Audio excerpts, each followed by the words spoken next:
স্টেজে আমাকে দেখে যে সবাই আমি নাচতেছি, আমি এখন যদি দাঁড়ায় গান গাইতে চাই তাহলে মানুষ নিতে পারবে না। ওর আমি নিজেও কানেক্ট করতে পারি না, আমি স্থিরভাবে কথা বলতে পারি না। দিস ইজ মাই নেচার, জন্মের থেকে এরকম কথা।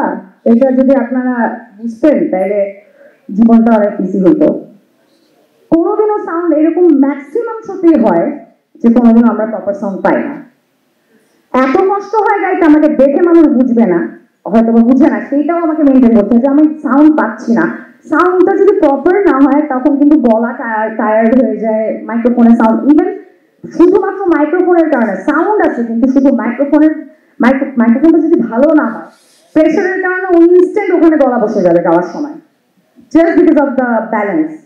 প্রচুর সাউন্ড কিন্তু আপনার গলাটা আপনি নিজেই বুঝতেছেন, এত প্রেশার লাগতেছে অনেক দিতে। সো এগুলো আমি রেগুলার আমরা ফেস করতেছি এভরিডে। আমার ভয়েস ঠিক আছে তো ড্রামসের সাউন্ড বেরোচ্ছে না, সো এটা পাচ্ছে না, সবকিছু ওইভাবে করে। এখন বাংলাদেশের আমরা যে জায়গাতে আসলে কাজ করি আর প্রফেশনালি যখন কাজ করি, কত জায়গাতে যেতে হয় আমাদের, বিভিন্ন জায়গাতে শো করতে যাই, সব জায়গাতে গিয়ে আমি সাউন্ড চেক করতে সুযোগও পাচ্ছি সেটাও কিন্তু না। ইভেন চেক করা সাউন্ড অনেক সময় ডিজাস্টার হয়ে যায় যখন অনেকগুলো আর্টিস্ট থাকে। চেক করে আসছি, এক একজনের সাউন্ড এক এক রকমের, অনেক হয় এরকম। যখন হয় খুব কষ্ট হয়, ওটা বুঝতে পারি, বাট মানুষকে বুঝতে দিই না। ইভেন আমি আমার ব্রিদিং এর কথাও একটু বলি। আমার জায়গা থেকে আমি প্রচুর লাফালাফি করে গান গাই। আমি অনেক স্টেজে আমাকে দেখে যে সবাই আমি নাচতেছি, আমাকে দেখবেন যে আমার কমেন্টেও থাকে ও কি একটু স্থির বসতে পারে না, ও কি একটু স্থিরভাবে কথা বলতে পারে না, বা আমি স্থিরভাবে কথা বলতে পারি না। দিস ইজ মাই নেচার, জন্মের থেকে এরকম। I was always like this, hyper and all. তো এই আবার স্টেজে যখন আমি পারফর্ম করি, যেহেতু আমি অনেক নাচানাচি করে পারফর্ম করি, it is not easy even.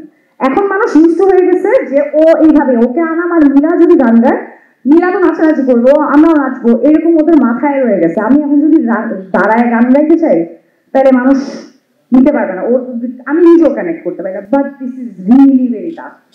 আমার এমনও হয় যখন 2টা-3টা শো আমরা করি, লাস্ট আমি এই যে রোজার আগে আমার শো ছিল 3টা না 4টা টানা শো, 2 দিন করে শো ছিল। আমার মনে হয় লাস্টের যে শোটা করলাম আমরা, সেই দিন আমার মনে হচ্ছিল যে আমি স্ট্রোক করবো।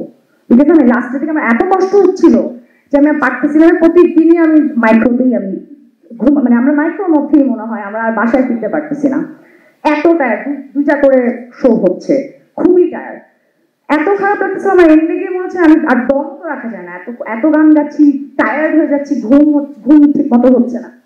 সেটাও কিন্তু বুঝতেছি যে এখন মনে হয় মারা যাবে, দম চলে যাবে। ইনফ্যাক্ট আমি বুঝতে দিচ্ছি না, হাসতেছি, আমি হাসতে হাসতে আমি জান বেড়ে যাচ্ছে, আমি হাসতে হাসতে বসে পড়তেছি। পিছনে যখন ফিরতেছি, আমি পিছন ফিরেই কিন্তু ওনারা আমার অন্য চেহারা দেখতেছে। আমি কিন্তু ওনাদের বলছি আমার জান বেড়ে যাচ্ছে, তাড়াতাড়ি আমাকে একটা স্যালেন দেওয়ার ব্যবস্থা বলেন। মানুষ সেটা বুঝতে পারে না। ডিজার্ভ মিউজিক করাও it is not easy, it is hard work. সবার জন্যই যে কাজটা করে মানুষ বুঝতে পারে না, বাট আসলেও অনেক কষ্ট যখন। তো এগুলো সবকিছুই মেনটেন করে, ব্রিদিং এর যে জায়গাটা বললাম, আমি যেহেতু অনেক লাফালাফি করে সুরটা স্টেডি রেখে গাওয়াটা প্রচন্ড কষ্ট। যেই কারণে আমি অবভিয়াসলি আমি অনেক ভালো গাইতে পারি। ওদের যদি বলে আমার যে ক্লাসিক্যাল ব্যাকগ্রাউন্ড আছে, আমি যদি এখন ক্লাসিক্যালি আমাকে বসায় গান গেতে বলা হয়, আমি সুন্দর করে যেভাবে আমাদের প্রপার ভাবে যেভাবে আমি সুন্দর করে গাবো। আমি কিন্তু স্টেজে অনেক সময় দেখা যায় আমি গানগুলো যেভাবে ক্যাসেটে গাইছি সেভাবে আমি গাইতে পারি না। কি করে আমি, যেহেতু আমাকে ব্রিদিং এর যে জায়গাটা, আমার ব্রিদিংটা যেহেতু আমি যেহেতু অনেক লাফালাফি করি, আমি যদি একদম প্রপার সুরে যেভাবে আমি ক্যাসেটে আছে আমি যেভাবে গেতে যাই, তখন দেখা যাবে আমার ব্রিদিংটাও আরো কষ্ট হচ্ছে, আমার সুর থেকেও চলে যাচ্ছে। তখন আমি আমার গান, সেম গানটাকে আমি নিজে নিজে যেটা করি, একটু স্ট্রেট করে দিই,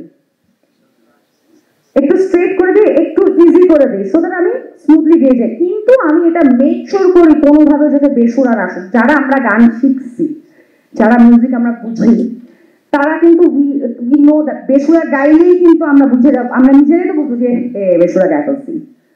যারা অরিজিনালি সিঙ্গার তাদেরকে কাউকে বলতে হবে না যে এসে যে তুমি তো বেসুরা গাও, তুমি নিজেই বুঝে যাওয়া যে আমি বেসুরা গাইতেছি, ঠিক না?